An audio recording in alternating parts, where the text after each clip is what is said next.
Character to Meet the Call by Keith Holloway. In chapters 14, 15, and 16 of Judges, we're shown how Samson lived his life. Now, he knew that he was set apart by God for specific work. The way he lived, however, shows that he struggled with character. When we go to Hebrews, we see, "And what more shall I say?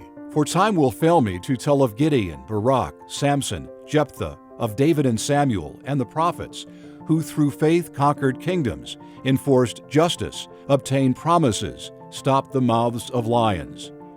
Hebrews 12:32 and 33. Samson knew full well that he had a holy calling on his life.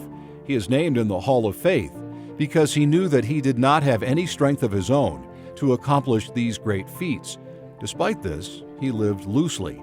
There is no evidence in the 4 chapters about his life that he prayed, except once right before he died. He didn't settle any disputes between people. He didn't engage with any rulers. He did not lead Israel into battle. Instead, Samson lived a self-indulgent lifestyle, often revolving around a woman. During his wedding, he killed 30 men and took their clothing to fulfill a bet. He seemingly abandoned his wife, and when he discovered that she'd remarried, he burned several of the Philistines' fields. Then we find him with his head in Delilah's lap. The Philistines captured him, cut his hair, and put his eyes out. God, in his grace and mercy, still gave Samson supernatural strength once more to defeat Israel's enemies. This is the same with us. Who among us has a perfect record? God gives us grace and mercy in our time of need.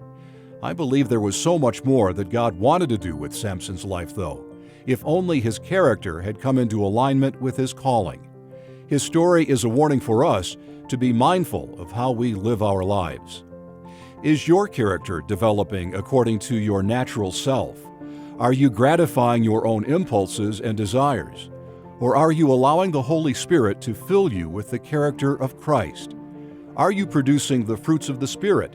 See Galatians 5:22 and 23. We will never completely fulfill God's purpose for our lives until we become men and women of prayer who seek the will of God wholeheartedly. Oh friends, I pray that our characters grow toward the holy calling of God in our lives. World Challenge, transforming lives through the message and mission of Jesus Christ. Visit us online at worldchallenge.org.